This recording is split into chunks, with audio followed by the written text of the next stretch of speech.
Okay, let's go ahead and get started. So there's not a whole lot new going on today, just, a regular keep on going until we hit an exam. Okay, so we'll do a midterm in a few weeks, thinking 3 weeks or something like that. I know the class has kind of just started, but because of the express class, but we'll get to one soon. We'll talk about it when it gets closer. Assignment number 2, I promise you are the next in line to get graded. So right when I get back to my office, I'll have that. I'll start grading that. I didn't check, but I think pretty much everybody had turned that in. What else? I'm posting assignment number 3, and I realized if you took COP2030 with me, some of these are going to look pretty familiar. The reason I do this is because I know that students understand these assignments, and sometimes I'm a little bit afraid of branching out, because every time I've tried to do a new assignment, it takes like 2 or 3 semesters for it to really settle in, and but anyway.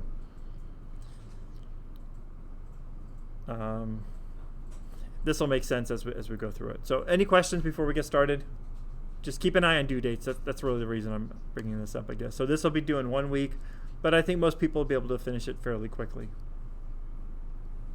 Just to show of hands, just kind of as a quick survey of the class, how many people find Python fairly easy of a language to learn? Show of hands. Okay. So if I picked up the pace a little bit, you'd be okay with that? Okay. My big goal is to never leave anybody behind, because you know how it is with programming. If you are bad at a topic, everything builds on each other. So imagine if you were taking COP2030 and you weren't really great at if statements, how tough would the rest of the class be if you weren't great at if statements? So I always try to make sure that everyone's kind of got a good foundation, but I don't want to bore anybody. And to me, it's a pretty easy language to learn. So okay. So let's go ahead and get started with some warm-up stuff. Let's go to resources. Let's open up a new REPL.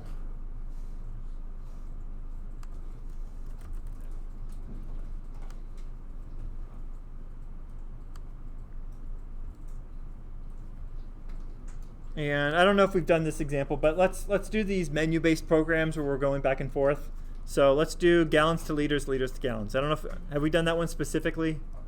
I think so. What else haven't we done? We've done feet to inches and inches to feet. Miles to kilometers and kilometers to miles. Yep. What do we have left? What's a common conversion? Tons to pounds. Okay, perfect.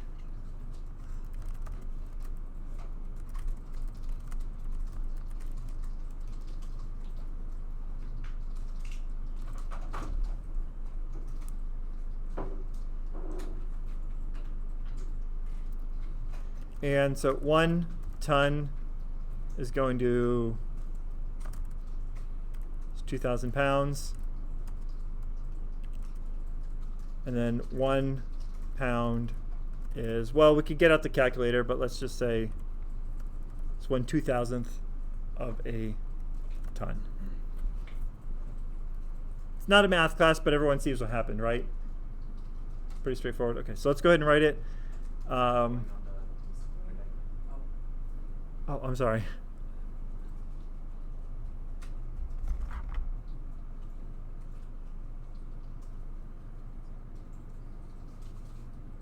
There we go. I don't know if anybody, I know it's kind of early in the course, but has anybody watched the videos yet? Is the quality going through okay? Yes. Okay.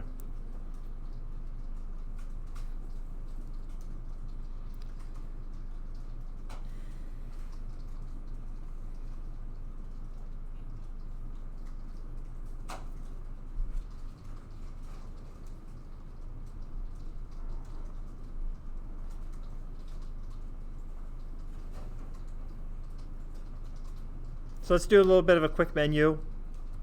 We'll say print. Hold on. This is going to drive me crazy.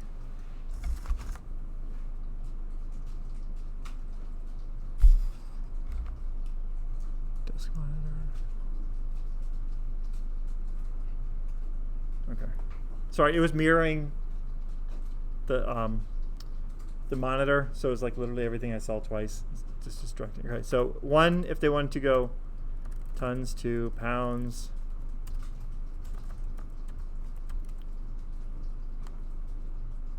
pounds to tons.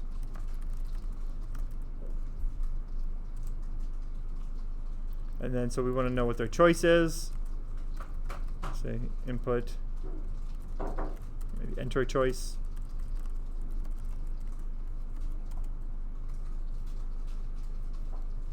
Now at this point, what data type is choice? Of the three that we've worked with, so we've worked with ints, floats, and strings. Of those three, what is choice right now? String. So we could leave it a string. We could make it an int. Doesn't really matter a whole lot. In this case, I'll probably just leave it as a string. What did we do last time in those programs? Did we actually convert it to an int, or we just left it as a string? Did we convert it? Okay. This time we'll leave it as a string, I guess. So we'll say if the choice is equal to. Now we can't write this. What do we have to write instead?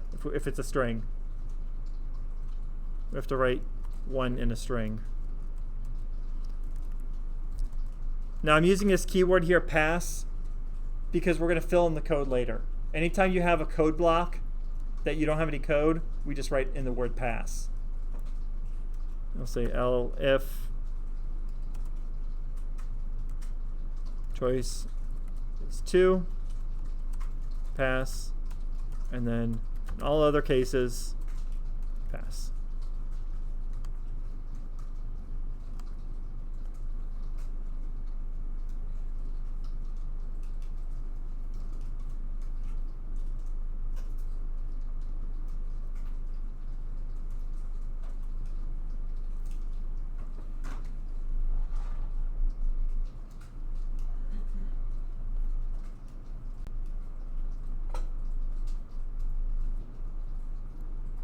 So if they've entered in choice number 1, we know that they want to go to tons to pounds. So if they enter in 1 ton, it should return 2,000 pounds. So the first thing we have to do is we have to say, okay, so they're going to give us tons. So we're going to say that tons is equal to whatever they gave us.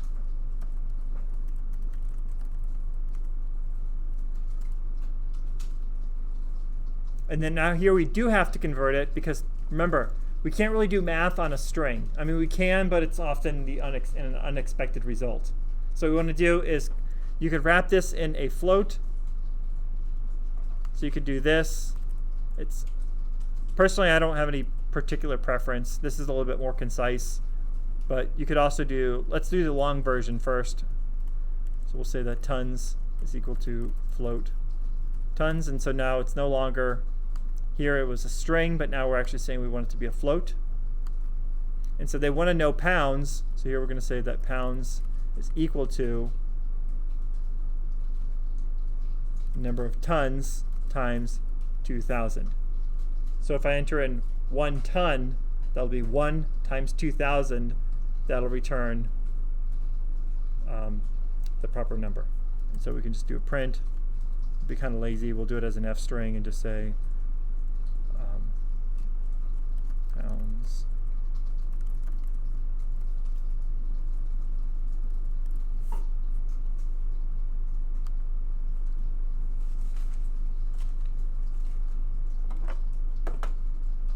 Now we don't want to write too much code without testing it, so let's test this thing. 1. So if I do so 4 tons, that should be 8,000 pounds. Perfect. If I do 1.5 tons, oops, so I enter in 1, I do 1.5, that should be 3,000 pounds. Perfect.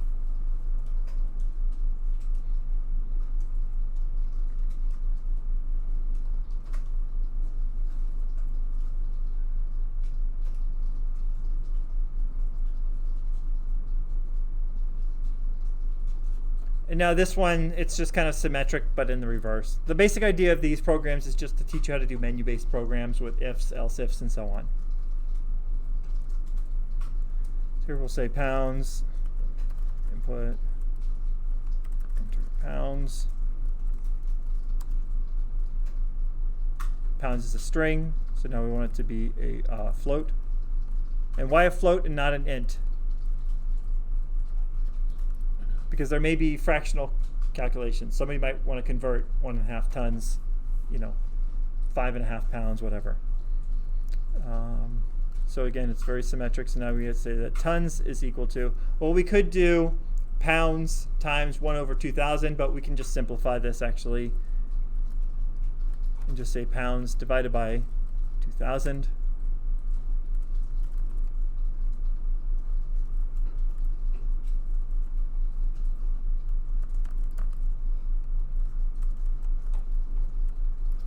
This is just kind of our warm-up program. I'm going over it kind of fast because I feel like we've done this or some variant of this several times.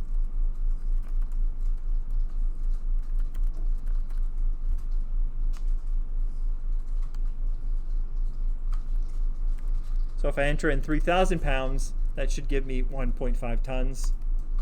Okay. And then if I enter in an invalid choice,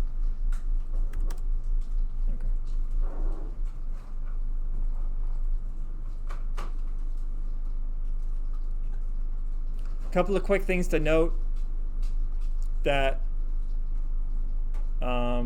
here we have elif, so it's not else if. I think this actually comes from the Perl world. Maybe somebody else used it before that, but anyway. So we have elif, so it's not the full words else if. I think that's pretty much it. Normally we would put a little bit more spacing in this program. I've got it kind of condensed so you can see everything, but personally I don't like this. In the real world you might do things like that, but I'm going to leave it kind of dense just so you can see it all on one screen.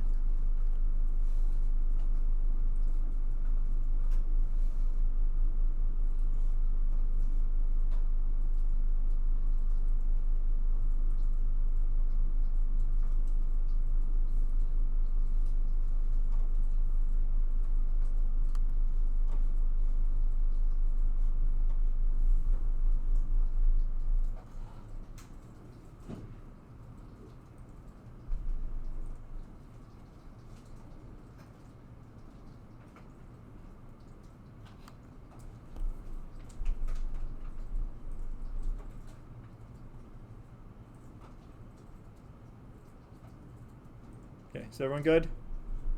Okay. Let's move on to the next example. Let me go ahead and just get a copy of this thing. Paste it in. Perfect.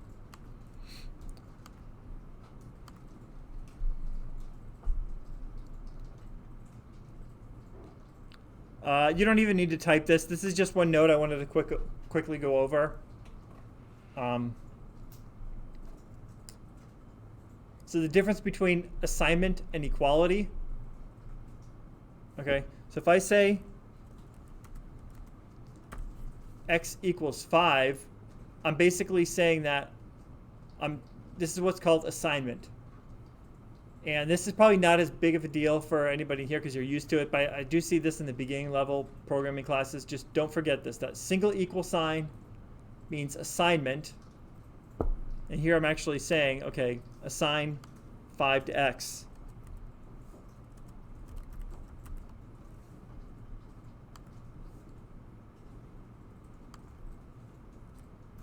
Here, and this won't even run, what I'm doing is I'm saying, are the two equal? This is called equality. Make sure you know the names of these operators because a lot of times I'll be using them during class.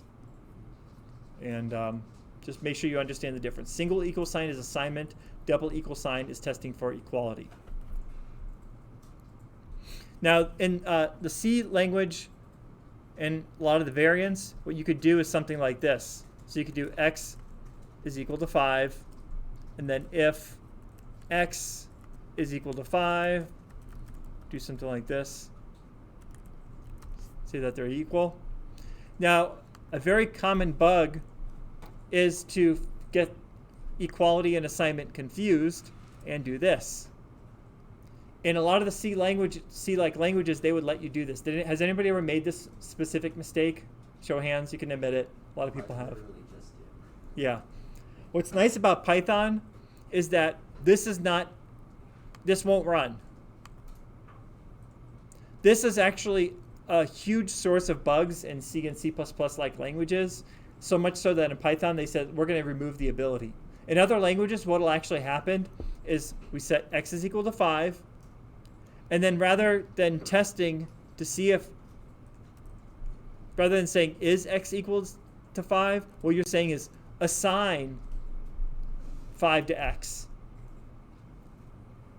What happens is anytime you have an if statement, it's I think this is the term they call it, truthiness, is that basically whatever's inside that if statement, we gotta coerce either true or false somehow. Even if we have to jump through some hoops, it's either got to be a true or a false. And sometimes these hoops don't make sense. Is this true or false? It's true, because what's going to happen is it's going to do the assignment. As long as something crazy doesn't happen, like the operating system runs out of memory, this assignment's going to work, and then it's going to move on. So no matter what the value is, however, Python's nice. Python will actually not even let you compile, so that's good. But I just want to let you know ahead of time. It's a very common source of bugs. Let's also talk about when to use ints and when to use doubles. So I think this example will work in Python. In general, if you're working with either floats or doubles, which are almost the same data type, it's just how much memory, how much storage they can have. Don't use equality when working with floats or doubles. I'm going to say this a bunch of times. Don't use equality when working with floats or doubles. Only use it for things like strings and integers. The problem is with floats and doubles is that it seems like it's a decimal number, but it's actually an estimation of a decimal number.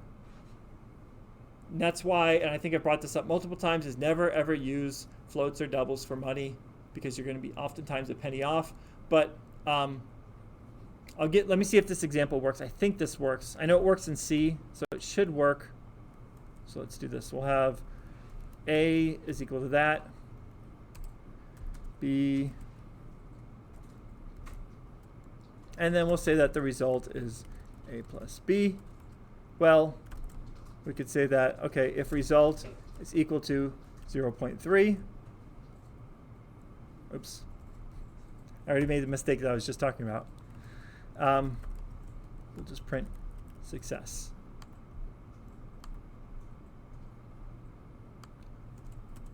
Else, print failure.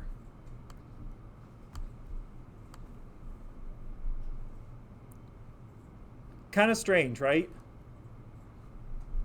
And there's nothing like, there's no like me writing a piece of code or something that's wrong or anything. This is just internally how it works, is that when we have 0.1 plus 0.2, we would think that it's equal to 0.3. But remember I told you that oftentimes we're getting an estimation. And so if we were to print this out, I can't remember how to do it off the top of my head, but if we were to print this out 30 decimal points out, we would realize that it's actually not 0.3. It's 0.3 with probably 50 zeros and then some other numbers behind it. When you compare the binaries between the two, like that is going to do, it's not going to be exact, even though to us it looks exact. Exactly, yeah. Okay, so be very careful of this. As a blanket rule, don't use these two equal signs, the equality, don't use them when comparing decimal numbers or floats. It's funny because I had this exact, remember with the game that I was talking to you about? Yeah. This exact same issue dealing with motion and vectors. Exactly. So you're probably doing something like this, checking to see if it's 0, and oftentimes it's not 0. It will never be 0. Yeah. So does anybody, it's good we're getting into this. If I want to check for 0, how do I do that? This is actually a very common problem. If you want to check to see if a float is 0, we can't actually really check. So often what we do is that we say that if it's between two numbers, between two very small numbers, and so what we'll do is we'll do something like this. If it's greater than that, and we're essentially saying that it's between the two numbers.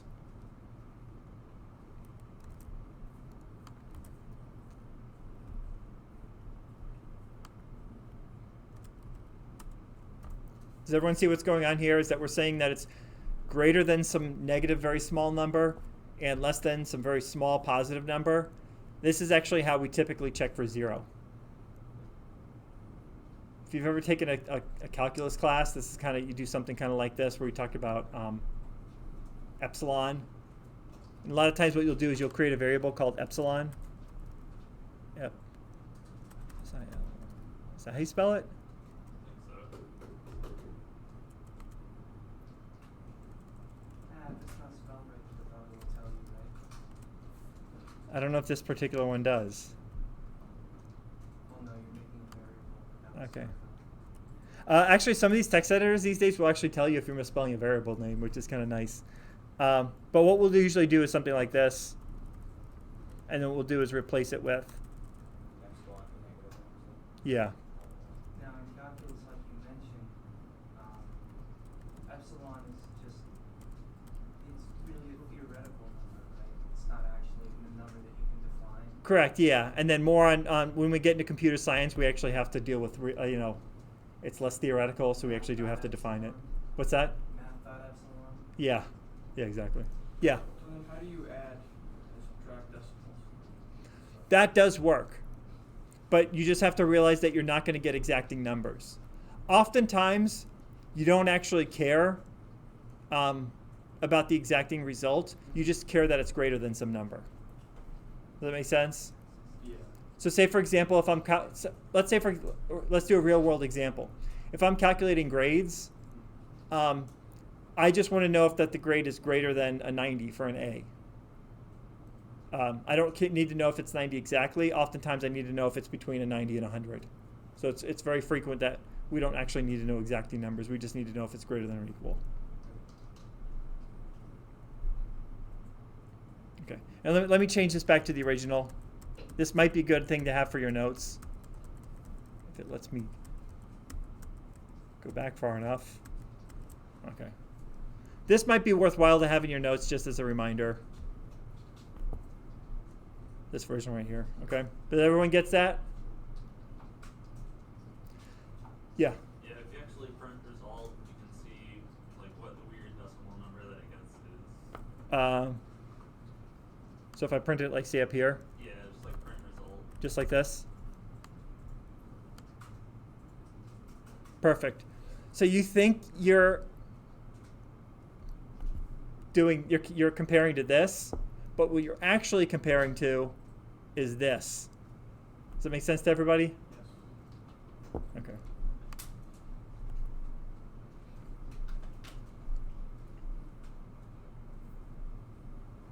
When I teach COP2030, a lot of times I'll take points off for this, and people are always super confused why I do this. And it's like I always tell them, I don't want to get into the 20-minute explanation. And then finally, now when I teach the course, I finally came up with a good example to explain why this is the case. Because, by the way, this isn't always the case. Sometimes, if you're lucky, it will work. It's just finding the particular numbers that it doesn't work. Because I could come up with two numbers where this actually does work, where it actually does print success. Okay? It's just whether you got lucky enough that, anyway. When you're working with FPL and you're working on like their computer systems for their nuclear reactor, you can't rely on. Yeah, exactly. Yeah, question or comment in the back? Couldn't you just put a round function in the a plus b? Maybe. In this case, the problem is that I don't know if fundamentally this could get stored, but we can try that real quick. I think it's in the math package. I didn't have to import anything. I just did it. Did you do math.round or just round? Just round. Did it work? Yes. Okay. I would be careful of that because it's not guaranteed to work all the time. Now, what you could do, well, I don't want to get into that. We'll talk about this more later. There's other less, that's really getting into the details and weeds. Just kind of summarize that whole 10-minute thing that I just talked about, that in general, don't use equality with floats. Greater than and less than, all those things, those other comparisons are okay, but just don't use equality. Okay, so this is another example. I apologize. For the first 2 weeks, I do use a lot of examples from COP2030 because these are just good fundamental things to know. We didn't do the car rental example in here yet, right? No. Okay. So a lot of people, this is the question I get a lot. So let's say, for example, let me take a step back. Okay. So I've got some age. And so oftentimes what I'll get is people ask me, what's the difference between two if statements and an if-else if? So what's the difference between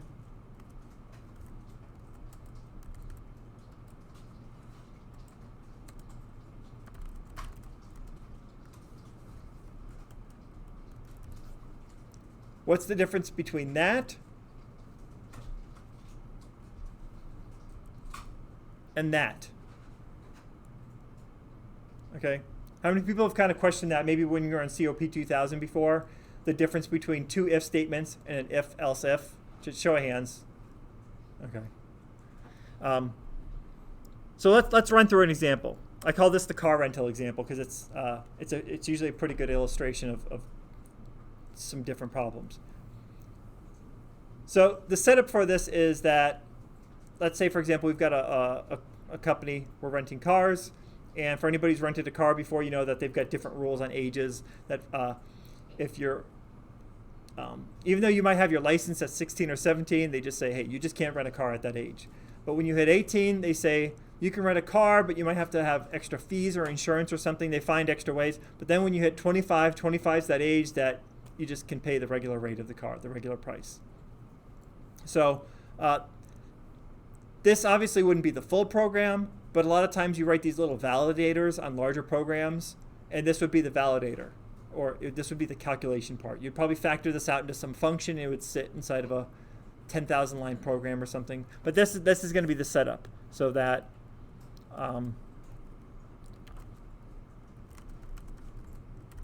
so 25 or older, there's no fee. 18, essentially 18 to 25, but we're going to say 18 or older. There is a fee. Oops.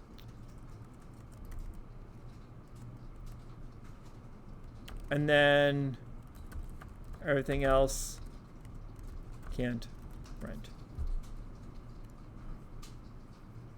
So I like this example because it illustrates a couple things. So I'm going to write this wrong the first time, and so for those of you who have seen this before, just kind of stay quiet for a second. And in this case, we've got some variable called age, and let's say, for example, the person is 19. Okay, and so we're going to write this as if, and again, if you see the problem, don't say it right away. I want to give everyone a chance to think about this. So we're going to say that if age is greater or equal to 18, can rent.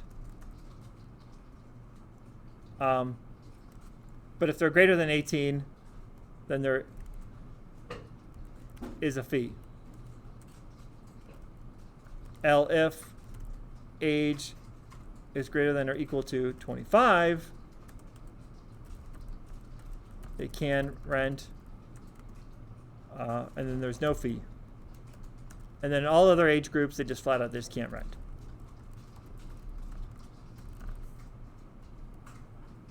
Pretty straightforward program. It's only a few lines of code, but you can do a bunch of gymnastics with this program to actually get a lot of life out of it, to show a bunch of interesting things. And then I run the program once. Right now the age is 19. It goes to this. It says, okay, 19 is greater than or equal to 18, so they can rent, and there is a fee. However, what's the problem with this? What if I enter in an age of 26? Well, 26, they should be able to rent with no fee. But it's saying that I can rent and there is a fee. But for somebody that's 26, there shouldn't be a fee. So what's the problem?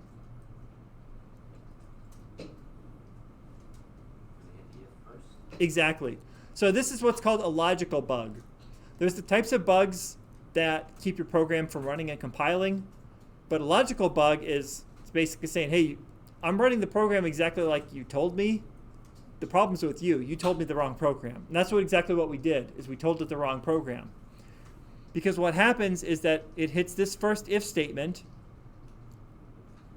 Well, obviously 26 is greater than 18, so it's going to print this. But now my next question is, why didn't it print lines 8 and 10? Okay, so think about that for a second. Now let's talk about the difference between two if statements by themselves and an if-else if. Here we have two if statements by themselves. Now let's run it again. Notice that it printed both.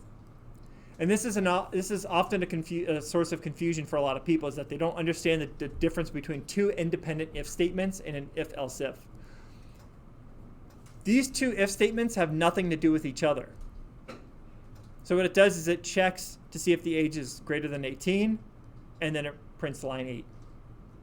Then it goes on to line number 9. It does the check. Well, obviously 26 is greater than 25, and then it runs this. Now the difference between an if-else if is that as soon as it hits one of those in the chain that is successful, it stops running the rest. So you can kind of walk through it mentally here and say that, okay, this was the first thing that matched. It ran line number 8, and then what happened? It jumped all the way out. It jumped to lines like 13, 14. It jumped all the way to the end. Is everybody good with that, or do I need to explain it one more time? Thumbs up if you understand that. Perfect, okay. Because that is a very important distinction. I've seen a lot of people write code not understanding the difference between the two. As you can see, in some instances where there's no overlap, it's not a big deal. But in this case, as you can see, there was overlap. Now this also exposes something else that we have to deal with, that a lot of times that we have to be very careful about logical bugs in testing, because the order of this caused some problems.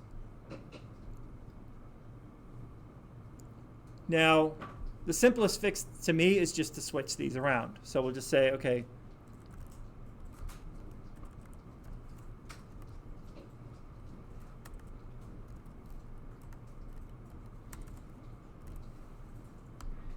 and now when we test at 26, it says, okay, we can rent with no fee. If we switched it back to 19, can rent with a fee. And then we try to say at 17 we have our license, but we still can't rent the car.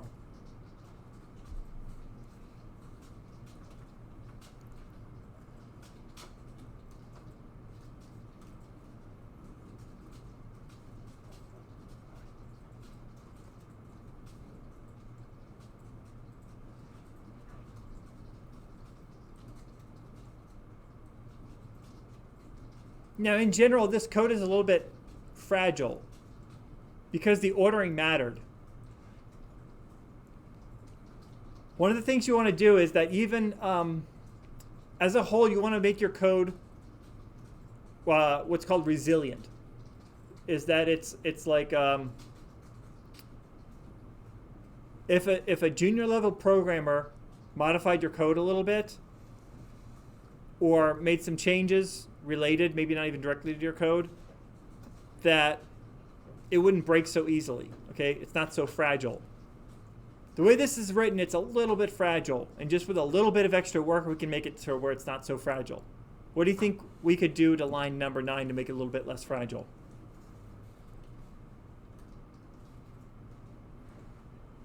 We could actually enclose it inside of a range, because right now we're just saying this works because of the logic and mathematics, but a human reading this, it might be a little bit ambiguous. So what we could do here is actually make it an enclosed range, and we could say, okay, if age is greater than or equal to 18 and age is less than 25, we've sort of made it a little bit more resilient, because now in this case the order actually wouldn't really matter. If we had put this first accidentally, but that's a general thing, is when you're writing code, you don't want to write the bare minimum. Every time I write code, I think, well, not every time, but if I'm writing like important code that might actually be around for more than a week, I think if somebody else or myself on the day I had the flu or a headache or something like that, how could somebody mess this up by making modifications? One of the lessons is that in the real world, code is not really like write once and then that's it, the end of it. There are very often programs that you write and they are around way, way longer than you think they're going to be around.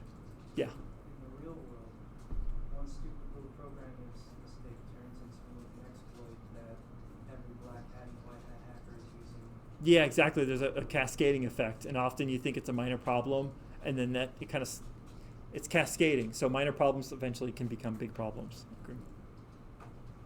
So this is a very small example, but in general, you kind of want to try to make your code as resilient as possible. And now everyone remembers we talked about this last time, right? In other languages, we might have 2 ampersands, but in Python, we just write the full word and. What do you think we write for when we're doing the or? So A or B. What do you think? What symbol do you think we use? Or We actually use the word or. Yeah. So just keep that in mind. That instead of using the 2 pipes, like we would in C or C++ or Java or a lot of other languages, we actually use the full word or. These are the little things that, you know, how you've probably heard me say and other people say that Python tends to be very readable. These are the little things about the language that make it more readable. That we're actually using the word and rather than a couple of cryptic symbols. It tends to read a lot more like English. Okay, is everyone good with this? I think we've got as much life as we've gotten out of this. Let's get a little bit more practice with the and.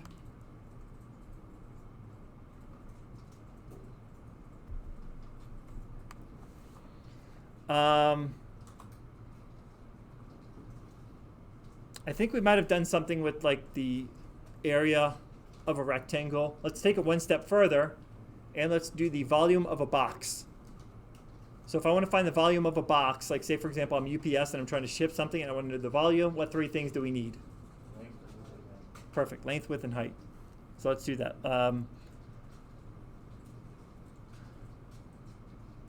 We'll just start off with length.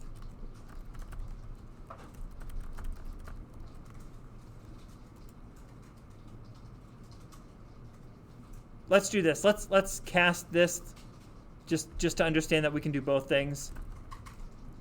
I shouldn't say cast because it's technically not a cast. But let's convert it to a float.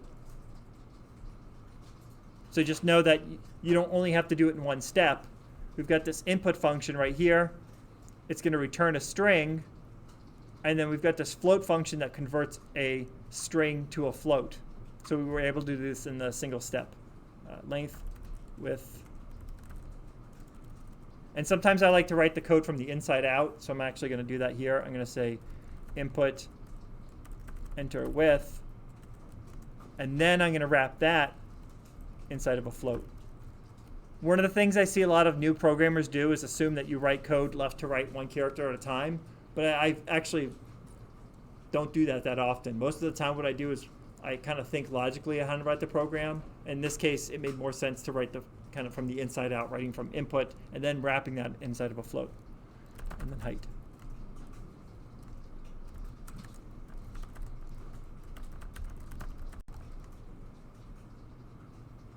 And then wrap this in a float.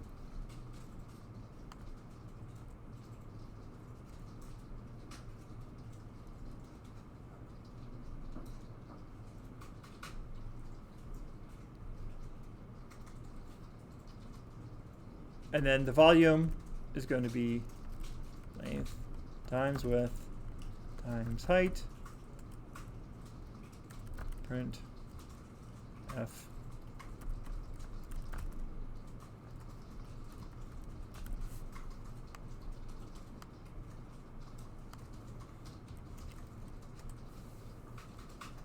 And that makes sense because 2 times 3 is 6, 6 times 4 is 24, perfect. So it's got a volume of 24 units. We're just going to be unitless for now because it doesn't really matter.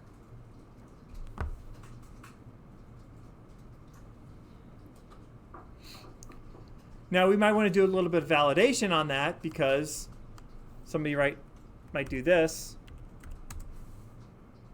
And maybe in physics something like that might make sense, but to the average person that is working at UPS that just wants to calculate some volume of the boxes, this is kind of a weird thing.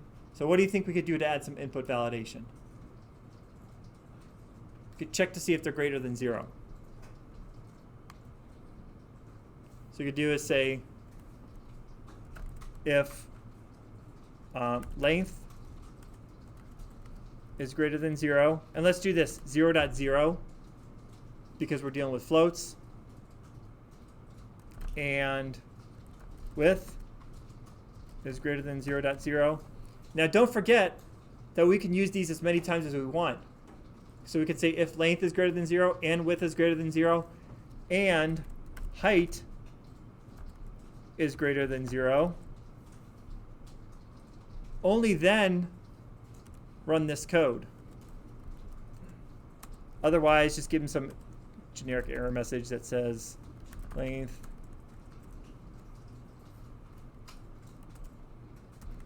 width and height.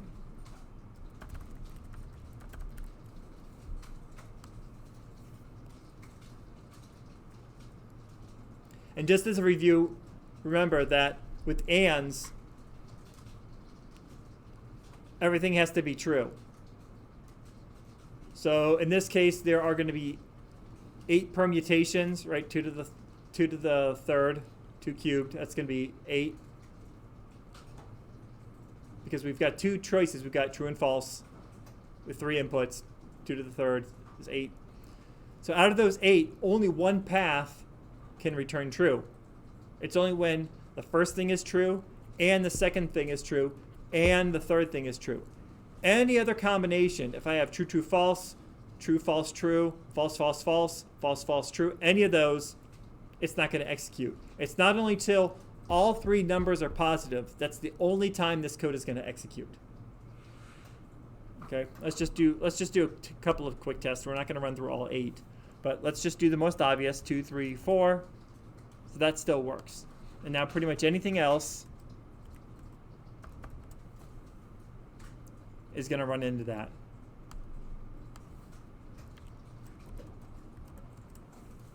I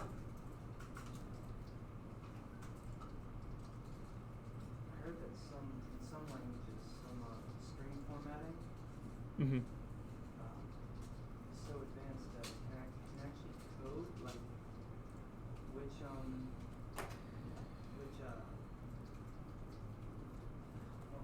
how can I explain it? So that you can actually like point out each specific one that was false and put it in the string like these numbers are negative. Oh, yeah, you could actually probably technically do that with Python because you can put executable code inside of these curly braces. But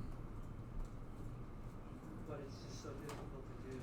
Yeah, a lot of times what I do is I try to program for simplicity. I assume that somebody else is going to have to look at the code at some point. So there are a lot of times where I could write something very dense, and a lot of times I'll just write the expanded version. Because it drives me nuts is that sometimes what will happen is somebody uses this brand new language feature that I've never seen before, and I look at the code and I'm like, what the heck are they doing? And I have to look it up, and it's like this new feature that released in the past 6 months, something like that. Or So even old features that are yeah, just kind of obscure. so exactly. Yeah. And that's what I'm talking like some obscure formatting rule that you can do, Mm-hmm. but so few people know that you can do it that when you look at it, you go, Yeah, exactly. Okay, so this example is going to lead into our assignment. This is just checking for number ranges. We kind of just did this before, but I call this the gravel calculator. And again, a lot of people are in here like, why am I taking this Python class? We learned it in COP2030. We'll get to these other things soon. Like I said, the first few weeks, I like to just make sure everyone's on the same page. Then we'll start to get into some Python specific stuff. Okay. So anybody who's ever bought anything in bulk, you know that usually they give you like a different rate. So in this case, we're just going to be buying sand or gravel or whatever it is, and then we'll say from buying from 0 to 10 pounds. Let's say, for example, it's going to cost $2 a pound. But then if I'm buying from 10 pounds to 100 pounds, they might say, oh, okay, then it's only $1.50 per pound. And then if I'm buying from 100 to 1,000, they're going to say, oh, then it only costs you $1 a pound. Okay. Anytime you buy anything in bulk, it's just to get some more practice with if statements. Okay. So what we're going to do is let's just write out the logic first. And so we'll say that gravel or we'll say weight. So however much you're buying, and let's just set it to an initial value. Let's say for now we're buying 1.5 pounds of whatever it is. And so we're going to say that if the weight is greater than 0, why do you think I'm going to use greater than 0 rather than greater than or equal to 0? Why would you buy nothing? Exactly, yeah. Why would you buy 0 pounds of something, okay? So we're going to say if it's greater than 0 and weight is, we'll say, less than 10 pounds but not including 10 pounds. Okay, we could have done less than or equal to, but let's just do this. We'll say less than, so up to 10 but not including 10.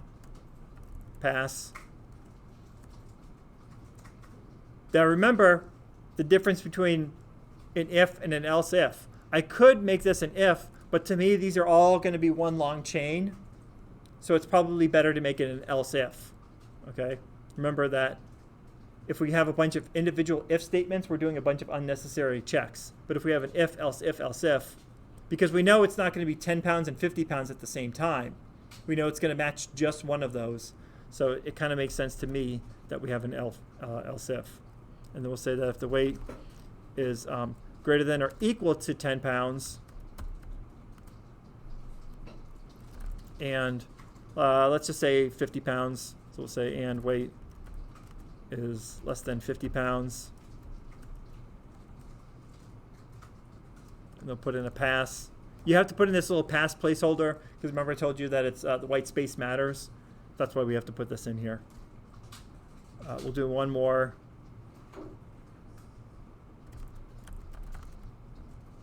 Greater than or equal to 50 pounds. And we'll say 250. Numbers actually don't matter too much.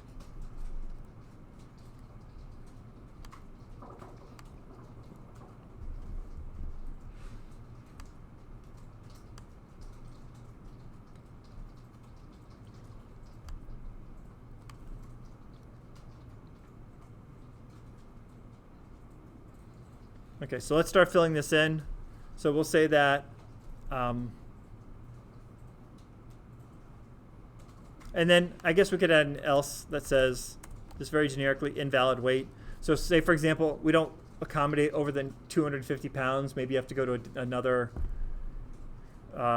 company to handle like large commercial orders or something like that. And obviously if it's less than 0, so we could just put in very generically just a print invalid weight.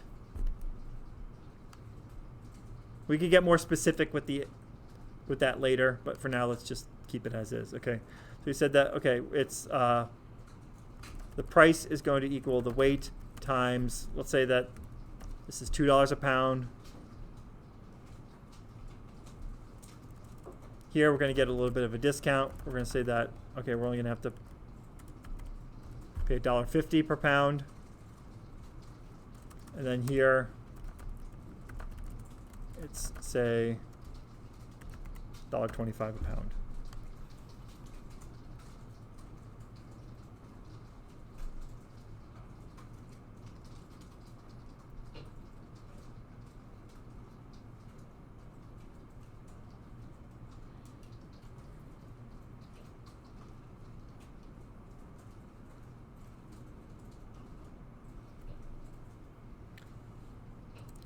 And rather than, in general, I try to avoid duplicate code.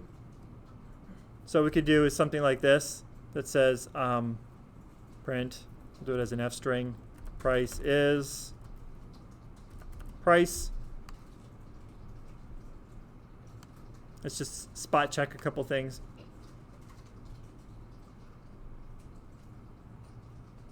So we did 1.5 times 2, that gave us 3. And now let's go ahead and I'll give everyone a second to catch up. I still hear some typing.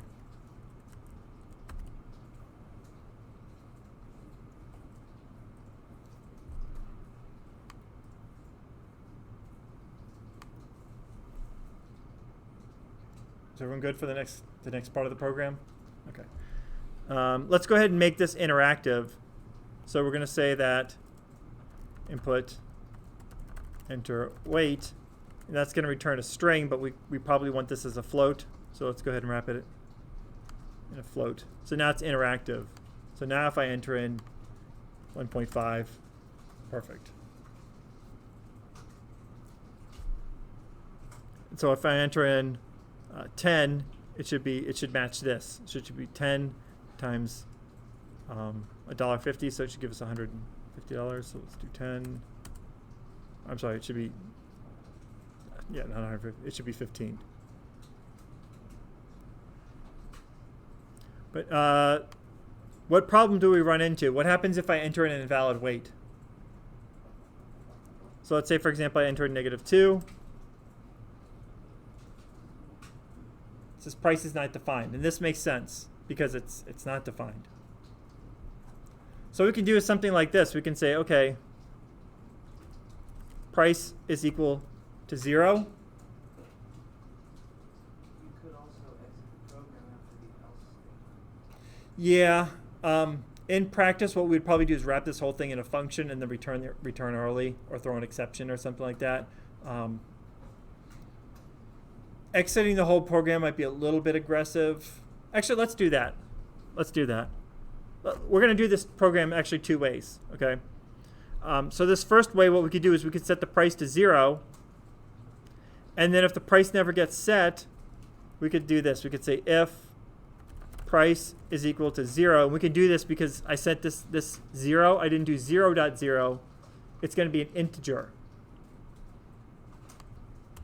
Oops.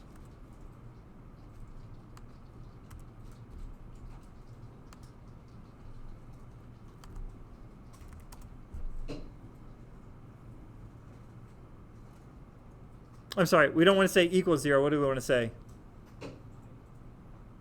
Not equal 0. So if I enter in -2, it's going to say invalid weight.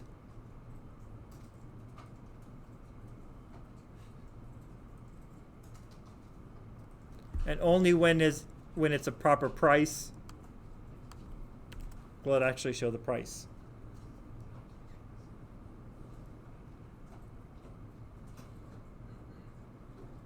Now the other alternative is completely exiting the program. This is a very aggressive move. You wouldn't do this in a very large program, but in a small program like this, it's probably acceptable, okay? So to do that, what you could do, the reason I'm showing this to you is A, you brought it up, and then B, you could actually use this on your assignment. In the real world, you want to be kind of careful about exiting a whole program over something kind of minor.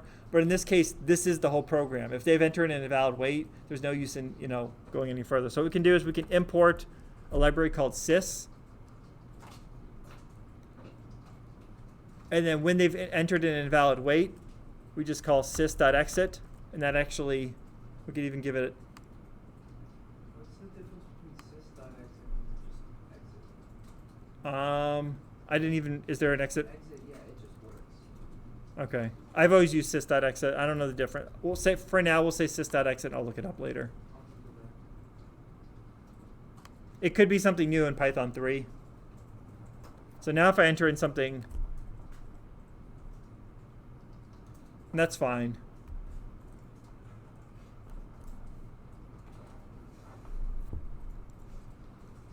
We could exit with 0, which is probably not the greatest return code, but let's try it. Yeah, either way it's going to complain. So technically you're supposed to use sys.exit for programming. Okay. Shells, you're supposed to use just exit. Okay. I wonder if exit will keep us from getting this, because it's actually running inside of a shell. Yeah, same thing. So we'll just keep sys.exit. Sys.exit. So I've been doing it wrong. Yeah, if it worked.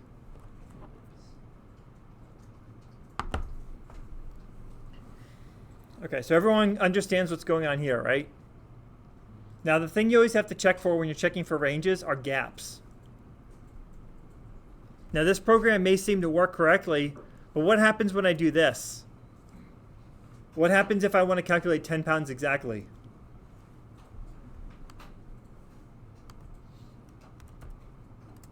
It's not going to work anymore because I have a very tiny gap. See that I'm checking for less than 10, greater than 10, but what about 10 exactly? So you always have to be very careful about that. Okay, but everyone understands essentially what's going on here? Okay, so your assignment, what you have to do is you have to take this one step further. In this case, you're like a shipping company. And the idea is that between 0 and 1 pounds, it's going to be $5 a pound, 1 to 3. Make sure that you don't have any gaps. The reason I always write this very vaguely is because in practice, in the real world, you're often getting requirements from non-technical people. And they're not going to give you direct translations into code. So oftentimes you have to look at something like this and say, oh, there's kind of a gap in here. How do I handle that gap? Okay, you can handle it the same way we did here, but just be aware of that. Don't have those little gaps where like almost everything works, but certain exact values don't work. Now here's the second part, is that once you've found the price, anybody who's shipped anything before, you can get overnight, you can get two-day delivery, you can get UPS ground, and the idea is that you're going to take that number that you initially calculated. So say, for example, I'm shipping something that is 2 pounds. That's going to be 2 times 3. That's going to be $6. Then what I have to do is I have to determine my speed. And so say, for example, medium speed, that's going to be 10% more. So I have to take that number, $6, and I have to multiply it by 1.1. So that means it's going to be $6.60. Now this may seem strange that I'm multiplying by no change if it's a slow speed. The reason I have you do this is because oftentimes you want to leave the logic. It doesn't hurt anything, and maybe later on you may want to do something like a sale where you have like during the holidays or maybe during rush season or something, you actually want to increase this. So a lot of times by having a placeholder, it makes the programming easier. In practice, you wouldn't hard code this 1.0 in the program. This would often be replaced by like a database call or a file system call. And this means that within the database, you could just replace that one number without having to write any new code. Does that make sense? So think of this not as extra code for no reason. In some cases, it actually makes sense to have this code like this, that we don't have to rewrite parts of the program. Okay? But everyone understands what's going on here, right? And I'll give you a quick hint, is that you write the program, you get the price, and then the whole second half goes down here. Then you go through the whole process again. You say, okay, well, what shipping speed do you want, slow, medium, fast? And then you take this price that you calculated earlier, multiply that based on the speed, and then get one final price. Does that make sense to everyone? Any questions on that at all? Okay. I have time to start a new topic. I can save it for next class, and we could exit a few minutes earlier. Do you want to? Is everyone okay for one more example? Nobody's like got steam coming out of their ears because they're just done for the day? Okay. Be sure that the price isn't a float. What's that? Be sure the price isn't a float. Right? Correct. Yeah. This actually runs into some problems. This is not ideal. In the real world, what I would typically do is have a function that wrap this logic up inside of a function and then throw an exception. That would probably be the proper way to do it, but we haven't really gotten to any of that yet. But you're exactly right that you have to be very careful because just like we showed in our last example, in this case we do know it is an int because we set it ourselves. So if we were to do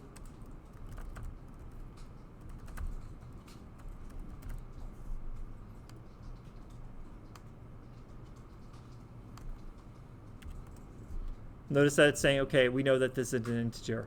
But then later on, it actually becomes a float because we start doing these other calculations with it. Okay? If you want to simplify things, you can just do sys.exit. That's fine, in my opinion. Okay, everyone's good with that? Okay, so let's talk about for loops. I'm just going to introduce for loops very briefly. So let's open up one more REPL here.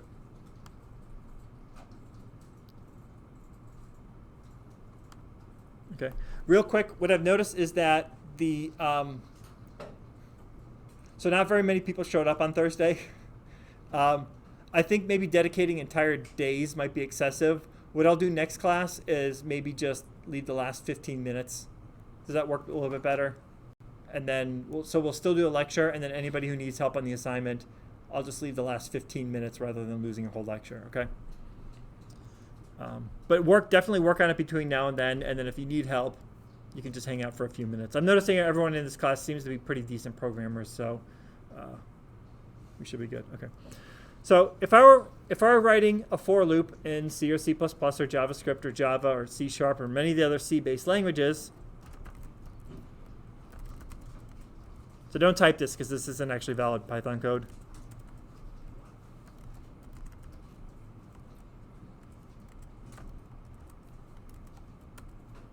And then print hello or whatever we want to print. Okay. Like 3 statements in order to like start before basically. Yeah. Now, in many scripting languages, not just Python, and even Java and C# are getting some of these features, we have what's called essentially what's called like a for each. It's slightly different. And so what we do instead is that we say for, and then we have some variable. In this case, we'll call it I. In, and let's say in this case, we're going to say range 10, print I.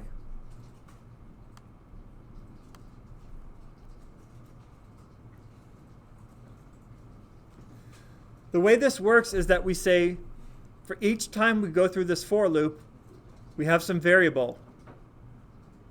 This range right here is a function. Everyone's good with functions. Do you still remember what functions are from COP2030? How many people still remember? Show of hands.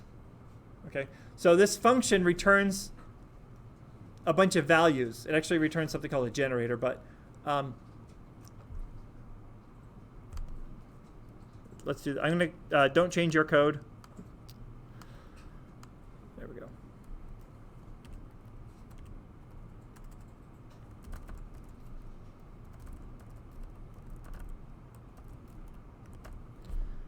What this actually does is this range function is going to return all these numbers.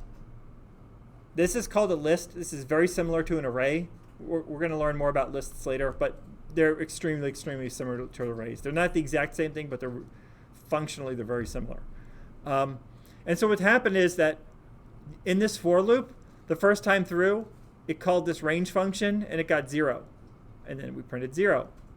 Next time through, it got 1. It assigned 1 to I, and then it keeps on going through. Okay, so this is generally how we work with our loops. Is that rather than setting up that for loop that was the initial condition, while that condition is true, the post step, this is more like what's called a for each loop. Okay, so just have this thing right here for your notes. We're going to start on for loops next class. Just know that they're written a little bit different. Okay. I think that's it for today. Any questions on anything? If you wanted to save memory, does Python allow you to do it from 2 loops, from 1 to 10, from 2 to... Yeah, we can actually use the range for that. So what we can do is, say for example, we want to go to 2 to 10. And then we can actually even do it in steps. So say we want every third number. I mean, that's very, that is convenient. It's just what bothers me is that you are basically saying to go iterate through an entire array. And I'm saying, in order to save memory, is there a way to do a regular counting loop? Oh, this actually in the background uses something called a generator.